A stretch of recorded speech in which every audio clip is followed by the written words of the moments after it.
जय माता की। नवम अध्याय निशुंभ वध। ध्यानम। मैं अर्धनारीश्वर के श्री विग्रह की निरंतर शरण लेता हूँ। उसका वर्ण बंदूक पुष्प और सुवर्ण के समान रक्त पीत मिश्रित है। वह अपनी भुजाओं में सुंदर अक्षमाला, पाश, अंकुश और वरद मुद्रा धारण करता है। अर्धचंद्र उसका आभूषण है तथा वह 3 नेत्रों से सुशोभित है। राजा ने कहा, भगवान, आपने रक्त बीज के वध से संबंध रखने वाला देवी चरित्र का यह अद्भुत महात्म्य मुझे बतलाया। अब रक्त बीज के मारे जाने पर अत्यंत क्रोध में भरे हुए शुंभ और निशुंभ ने जो कर्म किया उसे मैं सुनना चाहता हूँ। ऋषि कहते हैं, राजन, युद्ध में रक्त बीज तथा अन्य दैत्यों के मारे जाने पर शुंभ और निशुंभ के क्रोध की सीमा न रही। अपनी विशाल सेना इस प्रकार मारी जाती देख निशुंभ अमर्ष में भरकर देवी की ओर दौड़ा। उसके साथ असुरों की प्रधान सेना थी। उसके आगे पीछे तथा पार्श्व भाग में बड़े बड़े असुर थे जो क्रोध से ओठ चबाते हुए देवी को मार डालने के लिए आए। महापराक्रमी शुंभ भी अपनी सेना के साथ मातृगणों से युद्ध करके क्रोधवश चंडिका को मारने के लिए आ पहुंचा। तब देवी के साथ शुंभ और निशुंभ का घोर संग्राम छिड़ गया। वे दोनों दैत्य मेघों की भांति बाणों की भयंकर वृष्टि कर रहे थे। उन दोनों के चलाए हुए बाणों को चंडिका ने अपने बाणों के समूह से तुरंत काट डाला और शस्त्र समूहों की वर्षा करके उन दोनों दैत्यपतियों के अंगों में भी चोट पहुंचाई। निशुंभ ने तीखी तलवार और चमकती हुई ढाल लेकर देवी के श्रेष्ठ वाहन सिंह के मस्तक पर प्रहार किया। अपने वाहन को चोट पहुंचने पर देवी ने शूर्प नामक बाण से निशुंभ की श्रेष्ठ तलवार तुरंत ही काट डाली और उसकी ढाल को भी, जिसमें 8 चांद जड़े थे, खंड खंड कर दिया। ढाल और तलवार के कट जाने पर उस असुर ने शक्ति चलाई, किंतु सामने आने पर देवी ने चक्र से उसके भी 2 टुकड़े कर दिए। अब तो निशुंभ क्रोध से जल उठा और उस दानव ने देवी को मारने के लिए शूल उठाया, किंतु देवी ने समीप आने पर उसे भी मुक्के से मारकर चूर्ण कर दिया।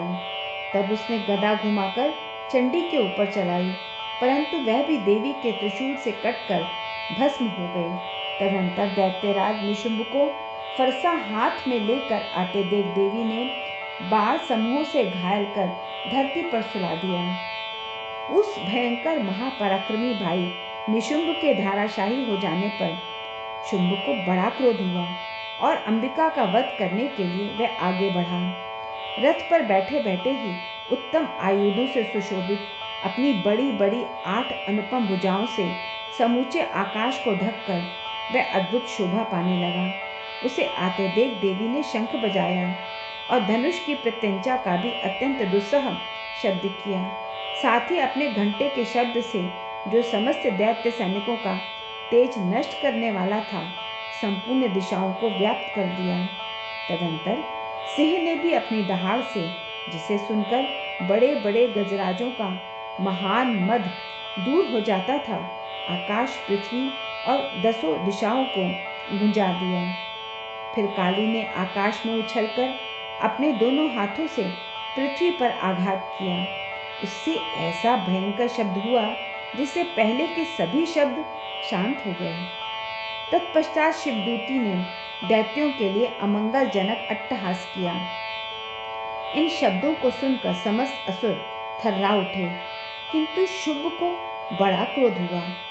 उस समय देवी ने जब शुंभ को लक्ष्य करके कहा, ओ दुरात्मा, खड़ा रह, खड़ा रह, तभी आकाश में खड़े होकर देवता बोल उठे, जय हो, जय हो। शुंभ ने वहां आकर ज्वालाओं से युक्त अत्यंत भयानक शक्ति चलाई। अग्नि में पर्वत के समान आती हुई उस शक्ति को देवी ने बड़े भारी लूके से दूर हटा दिया। उस समय शुंभ के सिंहनाद से तीनों लोग गूंज उठे। राजन, उसकी प्रतिध्वनि से वज्रपात के समान भयंकर शब्द हुआ, जिसने अन्य सभी शब्दों को जीत लिया। शुंभ के चलाए हुए बाणों के देवी ने और देवी के चलाए हुए बाणों के शुंभ ने अपने भयंकर बाणों द्वारा सैकड़ों और हजारों टुकड़े कर दिए। तब क्रोध में भरी हुई चंडिका ने शुंभ को शूल से मारा। उसके आघात से मूर्छित हो वह पृथ्वी पर गिर पड़ा। इतने में निशुंभ को चेतना हुई और उसने धनुष हाथ में लेकर बाणों द्वारा देवी काली तथा सिंह को घायल कर डाला। फिर उस दैत्यराज ने 10,000 बाहें बनाकर चक्रों के प्रहार से चंडिका को आच्छादित कर दिया। तब दुर्गम पीड़ा का नाश करने वाली भगवती दुर्गा ने कुपित होकर अपने बाणों से उस चक्रों तथा बाणों को काट गिराया। यह देख निशुंभ दैत्य सेना के साथ चंडिका का वध करने के लिए हाथ में गदा ले बड़े वेग से दौड़ा।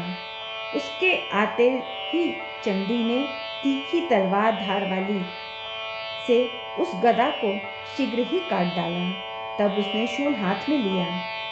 देवताओं को पीड़ा देने वाले निशुंभ को शूल हाथ में लिए आते देख चंडिका ने वेग से चलाए हुए अपने शूल से उसकी छाती छेद डाली। शूल से विदीर्ण हो जाने पर उसकी छाती से एक दूसरा महाबली एवं महापराक्रमी पुरुष खड़ी रह कहता हुआ निकला। उस निकलते हुए पुरुष की बात सुनकर देवी ठठाकर हंस पड़ी और खड्ग से उन्होंने उसका मस्तक काट डाला। फिर तो वह पृथ्वी पर गिर पड़ा। तदंतर सिंह अपनी दाढ़ों से असुरों की गर्दन कुचलकर खाने लगा। यह बड़ा भयंकर दृश्य था। उधर काली तथा शिवदूती ने भी अन्य दैत्यों का भक्षण आरंभ किया। कौमारी की शक्ति से विदीर्ण होकर कितने ही महादैत्य नष्ट हो गए। ब्रह्माणी के मंत्र पूत जल से निस्तेज होकर कितने ही भाग खड़े हुए।